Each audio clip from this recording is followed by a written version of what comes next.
Quiero seguir avanzando en el libro. ¿Qué es la inteligencia holística? La inteligencia holística es la primera habilidad que yo describo en Post-Tecnológicos, donde si antes hablábamos de desarrollar una inteligencia digital, ¿no? O un mindset digital, el libro más vendido de la década del 2000 fue Digital Mindset, inteligencia digital, mindset digital, en la traducción literal. Hoy en día tenemos que ver las cosas en una perspectiva más integral, ¿no?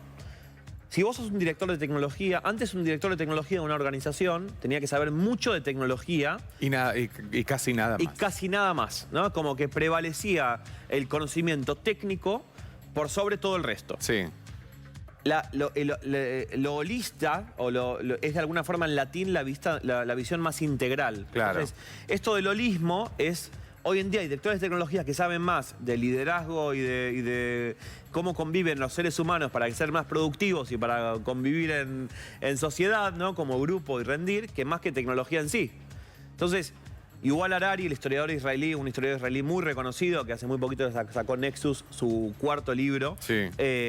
También bestsellers mundiales, habla mucho de que quizás en el futuro va a ser más importante saber aprender a hacer algo, tener la flexibilidad para aprender a hacer algo, que el saber concreto específico de un tema determinado. Que es un poco lo que hablábamos antes. Una cosa es saber de memoria una dirección y otra cosa es saber llegar a ese lugar. Claro, claro. Por ahí no tiene sentido. O saber preguntar, Claro. o a la persona o a la tecnología para poder llegar a ese lugar de forma correcta. Claro, claro. ¿No? El tema es no bloquearnos y no generar esa dependencia excesiva, ¿no? que tenemos sobre la tecnología. Entonces, el holismo es ver las cosas de una forma mucho más integral. Y ahí surgen un montón de debates. Surgen, por ejemplo, el debate de especialistas versus generalistas.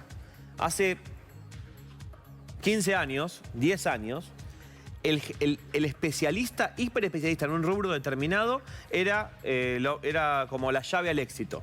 Si vos aprendías a programar en un lenguaje determinado por una industria determinada, te asegurabas el trabajo por toda tu vida, ¿no? Si uno se hiperespecializaba en un tema determinado, era como la solución a todos los problemas. Hoy en día el generalista, surgen también las figuras de generalistas de personas que quizás no saben específicamente sobre un tema. Pero saben buscar. Pero que saben buscar y que tienen otro tipo de habilidades. Y ahí un poco surge el holismo. Eso no significa que todos tenemos que ser generalistas ni que todos tenemos que ser especialistas. Es encontrar el equilibrio entre cada uno. Está bien que haya un médico clínico, pero también es que haya un cardiólogo, que haya un... A ver, el camarógrafo antes, el que nos está apuntando ahora, antes tenía que saber quizás hacer balance de blanco, saber enfocar, saber encuadrar. Ahora Leo también. Leo algo lo sabe hacer. Pero hoy tiene que también entender todo el lenguaje, ¿no? Que quizás nos están viendo en plataformas móviles, en celulares, entonces las tomas quizás son distintas, que quizás tenemos como preferencias distintas en ese sentido. Entonces, eso es ver las cosas de una forma mucho más integral, ¿no? Y lo estamos viendo en un montón de rubros. Y todo muy rápido, porque antes cambiaba, o sea, las cosas tomaban, no sé, 20, 30 años o más en cambiar. Hoy en día, desde el 2000 para acá, cambió todo tantas veces. Cambió muchísimo, ¿no? La pandemia se va... Bueno, claro, y pasó hace 5 años. La pandemia va a ser escrita en un libro de historia, ¿no? Como un punto de inflexión en la historia del siglo XXI, sin lugar a dudas. Y lo que vimos con inteligencia artificial, ¿no? Como algunos dicen que en el siglo XX hubo dos grandes revoluciones tecnológicas. La primera fue la computadora personal, ideada por Turing. Freddy Vivas lo explica muy bien en sus libros. Sí. Entonces, la computadora personal, que es la primera máquina universal que potencialmente puede desarrollar cualquier cosa, que permite democratizar la producción, ¿no? Hoy en día todos nosotros tenemos computadoras personales en los bolsillos.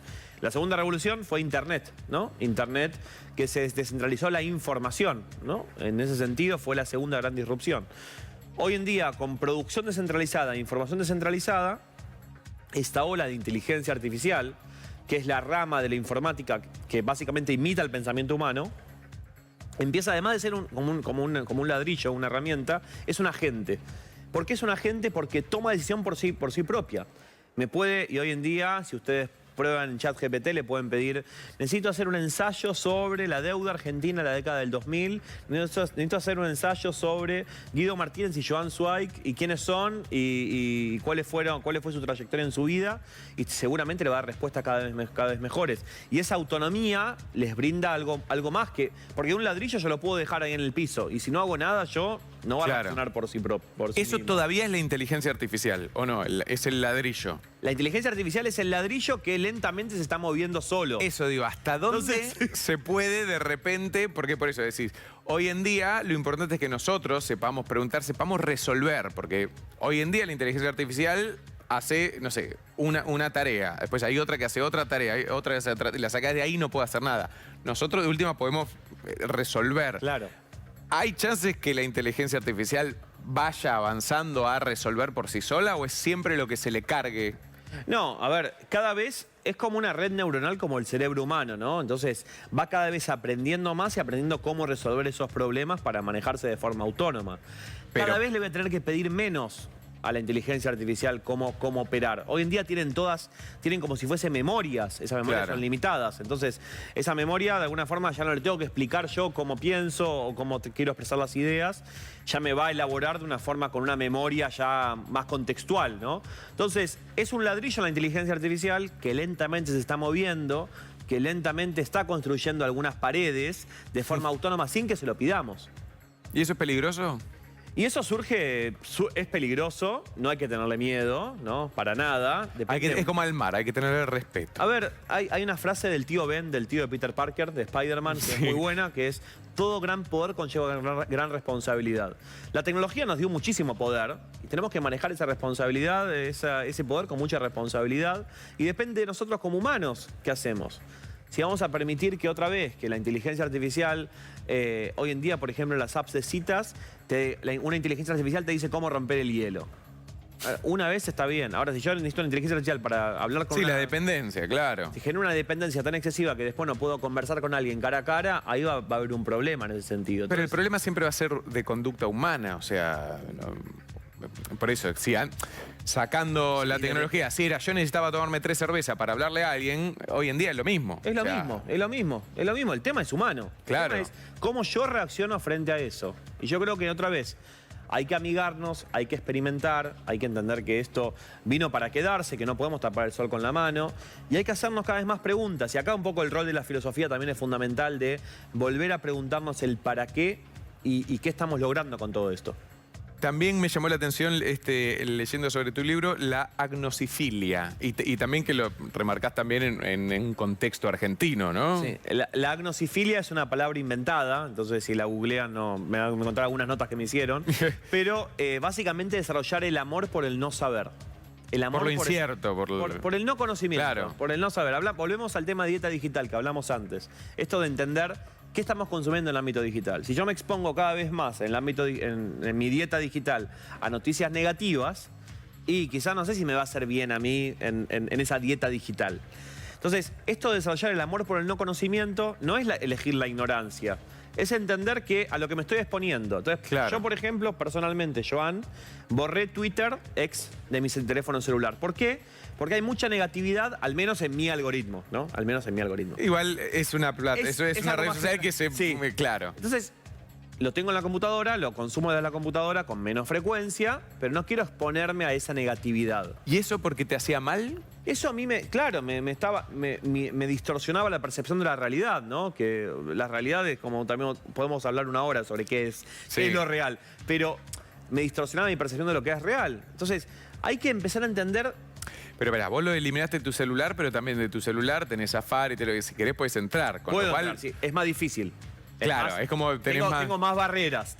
Si alguno me manda algún tweet o algún un mensaje, sí, lo que sea. me abren, a veces no puedo entrar, a veces me tengo que loguear, hay como una barrera más complicada. Entonces, esto de la agnosifilia es empezar a desarrollar el amor por el no conocimiento. Entender que a qué nos estamos exponiendo y a qué torrente de información estamos exponiéndonos. Lo mismo pasa con la comparación constante. Yo abro Instagram y de repente veo ahora en enero que mis amigos están en playas paradisíacas, están todos comiendo comidas impronunciables. Sí, sí, sí. Están, con unos colores bárbaros. Unas playas hermosas, unos atardeceres divinos. Y yo estoy acá en cualquier punto del país. Decilo, a las 3 menos 10 de la mañana en la televisión. Viendo a Diego Martínez, a Joan Zweig, viéndonos, charlando sobre tecnología y humanidad.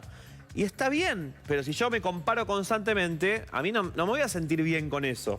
Entonces, ahí un poco viene la agnosifilia. No desarrollar el amor por el no, es la ignorancia. Es entender que ¿para qué voy a estar consumiendo eso? Es saber que te puedes ir perdiendo algo. Y no va a estar mal, ¿no? Claro. No va a estar mal. Entonces, esa es otra de las habilidades que básicamente van en contra del FOMO, ¿no? El FOMO es la abreviatura en inglés se llama Fear of Missing Out, o miedo de quedarnos afuera. Bueno, no sé cómo estará ahora los estudios y demás, pero claro, había que ver X series, leer tales libros, ir al gimnasio. Publicar stories en Facebook, en X, en WhatsApp, en Instagram, lo que fuese. Y llega un momento que decís, che, no puedo más. El FOMO es, por ejemplo, mis amigos salen.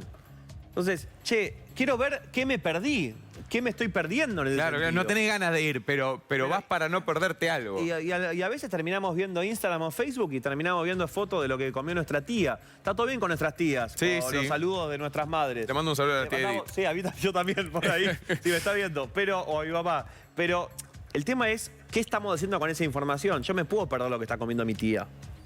Y para dedicarlo a cosas que quizás a mí me hagan mejor. Y vuelvo un poco... Después la veo a mi tía y con mi mamá y como con ella, obvio. Obvio, sí. mientras miramos Instagram de otros familiares que no están ahí. Pero bueno, vuelvo un poco a eso. ¿Eso lo hicimos nosotros, o sea, nosotros como sociedad sin querer, o fue algo planeado? La distracción todo el tiempo. Digamos, ¿a quién le sirve que estemos distraídos todo el tiempo? Bueno, la publicidad, no sé. Claro, volvemos a ese tema. Recordemos que nada es gratis en la vida. No. Entonces, cuando algo es gratis es porque nosotros somos el producto, ¿no? Hay una frase muy famosa en el ámbito digital. Cuando usamos Instagram, cuando usamos Facebook, es porque nosotros terminamos siendo el producto de ese puntual. Entonces, y ahí recordemos que hay todos modelos publicitarios. Y ellos viven por la publicidad. Y cada vez más hay más frecuencia publicitaria. Lo habrán visto cada uno en sus casas. O lo habrás visto vos, Guido, también cada vez más. Entonces, eso para mí está como el capitalismo nos está promoviendo, ¿no?, a esto. Y también la presión externa, la presión social. A mediados del año pasado, a mediados de 2024, hubo un informe de una consultora de recursos humanos muy famosa en Argentina que decía que gente entre 30 y 45 años que no tenga Facebook es en un proceso de reclutamiento laboral cuando estás buscando trabajo. Si esa persona no tiene Facebook de un rango social determinado, una zona geográfica determinada, es considerada sospechosa. Si vos no tenés Facebook... yo soy sospechoso. Algo raro hay, entonces. No, pero en un proceso de búsqueda laboral, algo raro hay. Lo mismo pasa cuando estoy hablando con una persona y de repente, no, yo no tengo Instagram. ¿Cómo no tenés Instagram? Claro. Hay algo raro ahí. Sí. ¿Y por qué no tenés? Estamos acostumbrados a tener tanta información del otro que ya el hecho de rebelarse frente a ese sistema a veces te expulsa. No, hasta incluso, no solo que a uno le parece raro, sino que quedaste hasta lo que sea, mandaste un currículum y ya googleás a tu jefe, te fijas en LinkedIn, esto, el otro, ya entras con un... Otra información. Con un prejuicio incluso, con un preconcepto, con preinformación. O hasta podés buscar también en internet. Y cuando uno lo van a contratar de un trabajo, además de revisar el LinkedIn, seguramente va a revisar todas las redes sociales. Por eso tenemos que tener una coherencia en nuestra identidad digital, ¿no? Así que borren esos mensajes que escribieron en 2012, 2013. Esas fotos polémicas que tienen por ahí también, bórrenlas mejor. Porque queda todo. Porque queda todo y todo eso genera implicancias. Entonces, es importante ser conscientes que todas esas huellas digitales que hablamos al principio van a perdurar seguramente mucho más que nuestro cuerpo en este mundo, ¿no? Entonces, mañana a mí me pasa cualquier cosa, ojalá que no, toco madera, pero todas las huellas digitales que yo dejo van a seguir perdurando. Totalmente. En ese sentido. Entonces, tenemos que entender esta realidad y este diagnóstico en el mundo de la tecnología. Me parece que es súper importante. Y lo que yo mencionaba, que a veces cuando hablo con vos, o bueno, con Freddy, más gente que está en la tecnología, que no es lo que pasa ahora, sino saben lo que se va a venir. Pienso, no sé, siempre se ha dicho que el auto, por ejemplo, es dentro de todo lo más inservible que hay. Porque vos el 90% del tiempo lo tenés parado. Es operativo, sí, pero aparte, lo tenés parado, gastando plata, lo usás poco, a menos que lo utilices mucho. Claro. Pero si no, igual vas al trabajo, lo usás 20 minutos, media hora, lo estacionaste, estás 8 horas ahí, 10 horas. Digo, ¿qué cosas crees que la tecnología va a empezar a suplir pronto? Digo, no sé, estos autos autónomos, taxis autónomos, ahora se han estrenado algunos eléctricos y demás, no autónomos, pero... En lo que es vehículos, También tenemos que recordar que el ser humano tiene necesidades que son ilimitadas, con recursos limitados, y cada vez hay un tema también de autorrealización y de estatus permanente y de comparación, y volvemos al tema este. En lo que es vehículos, seguramente muchos de los chicos que hoy en día están en primaria, pasando de escuela primaria, probablemente muchos de esos no manejen vehículos. Claro. Porque de acá al 2040 seguramente haya autos que sean semiautónomos o autónomos por completo. Sí, a nosotros nos costó pasar del manual al automático. Bueno, por eso, y a ellos quizás no van a manejar directamente más. O van a ser semiautónomos. Entonces los vehículos van a ser cada vez más autónomos, eléctricos y compartidos seguramente. Eso al menos pasa en otras ciudades que se está observando. La inteligencia artificial se va a integrar cada vez más en nuestra vida cotidiana. Hoy en día los dos sistemas operativos más utilizados a nivel mundial en celulares, que son iOS y Android, integran inteligencia artificial ya en el sistema operativo. Entonces, eso a mí me da muchas preguntas. Eso desde el Alexa o Siri y qué otra cosa, porque también se empezó a hablar mucho desde el ChatGPT, pero inteligencia artificial viene de antes. La inteligencia artificial es una tecnología que viene mucho de antes. Claro. Lo que ahora generó este entusiasmo excesivo fue la generativa, fue esta inteligencia artificial que genera contenido sintético, genera textos, imágenes, videos. Bueno, hace algunas semanas, Grok, que es la inteligencia artificial de X, de lo que era antes Twitter, vieron que generó algunas imágenes ultra realistas donde, no sé, estaba la China Suárez con Sí, con sí, Icardi, empezaron todos sí, mezclame a Joan con... O presidentes que van en contra, ¿no? en su ideología. Entonces, empezamos a ver eso y eso trae un montón de debates en torno a lo que es desinformación, noticias falsas, propiedad intelectual misma. Entonces, hoy en día estamos viviendo un terreno donde surgen un montón de preguntas. ¿Qué se viene? Empezamos a ver una integración cada vez mayor de la tecnología. Lo estamos viendo cada vez más. Desaparición de dinero en efectivo. Estamos empezando a ver cómo... y entonces... Pero no son temas solamente técnicos, también son temas sociales. Tenemos que preguntarnos cómo nosotros nos vamos a seguir vinculando con la tecnología en esta realidad. Y cómo podemos rebelarnos un poco frente a eso. No es no usarlas, para nada. Y acá, vos que sos de Argentina, ¿cómo entra la desigualdad? Porque digo, también en la pandemia empezamos a hablar de un montón de... la tecnología aplicada a la educación y en algunos sectores, claro, sí, buenísimo, pero de repente lugares donde hay una tablet o con suerte hay una tablet para toda una familia, no hay conexión a internet y demás. ¿Cómo entra todo ese avance en un país, digo Argentina, pero tantos otros, ¿no? Tan desigual, o en un mundo desigual. El año pasado hubo un primer jugador que entró al terreno de internet satelital, que fue Starlink. Sí. Que Starlink permite que en un lugar completamente rural podamos tener acceso a internet, en un lugar que no tiene fibra óptica, que no tiene conectividad, que podamos tener cada vez más internet. Y ese tipo de jugadores van a empezar a aparecer cada vez más, no va a ser el único. Eso promueve que haya una mayor accesibilidad, que es uno de los grandes desafíos que hoy en día tenemos, que sea más accesible el uso de tecnología. La pandemia redujo la brecha digital, porque cada vez más personas estuvieron forzadas a usar tecnología y a adaptarse, ¿no? Entonces, otra de las habilidades que yo menciono en el libro es la alfabetización informacional.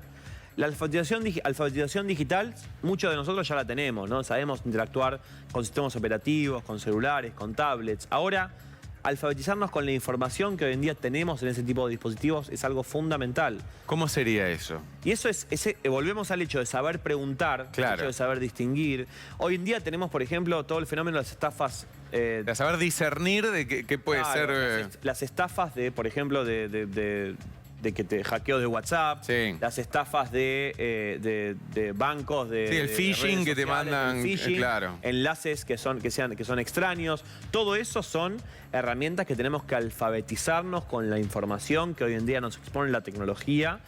Lo mismo de esa capacidad de discernir una noticia falsa o una noticia verdadera, ¿no? De alguna imagen, que esto es un robot, que no es un ser humano, ¿no?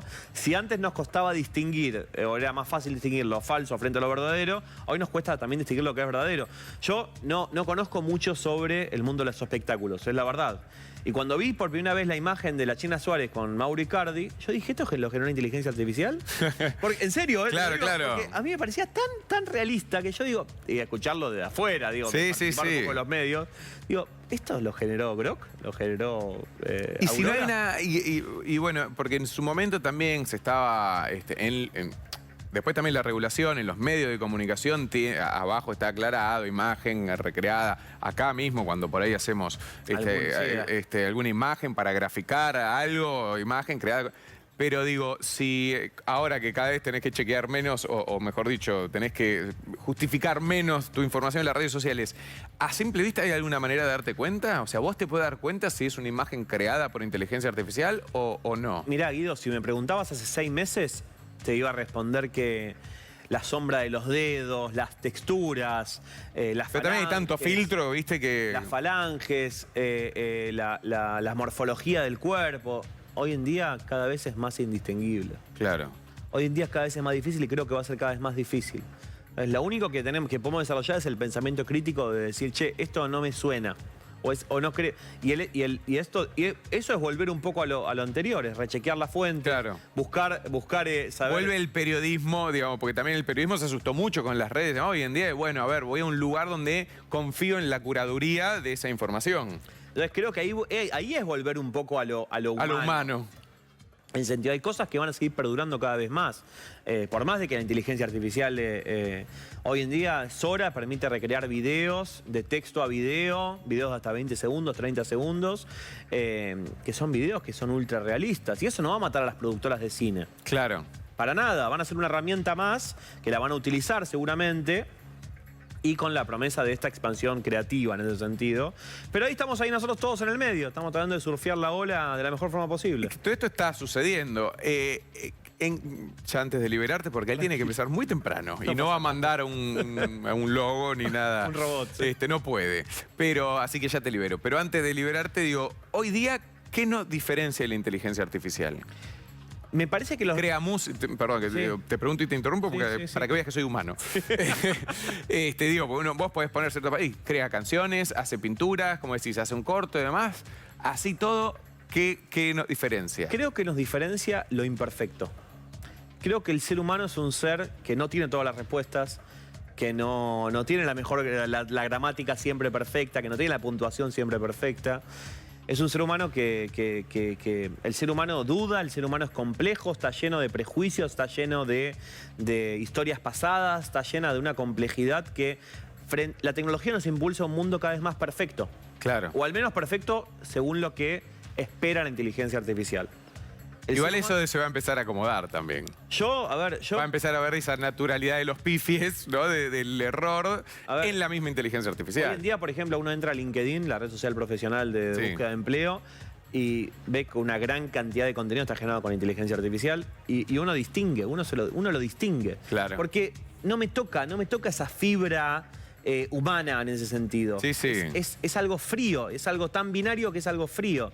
No te puedo decir, Guido, si en 5 años esto va a permanecer de la misma forma. Lo que sí es que la fibra de imperfecta humana va a seguir como de alguna forma ponderando un montón, o al menos eso es lo que yo creo. Claro. Viendo la hora, me acordé que empezás muy temprano, así que yo te voy a liberar, sin Gracias. antes volver a mostrar ya, bueno, hace varios meses que está editado, pero lo consiguen en todas las librerías. Todas las librerías. Te siguen a vos en Joan Zweig, así como están viendo. Ahí en pantalla, sí.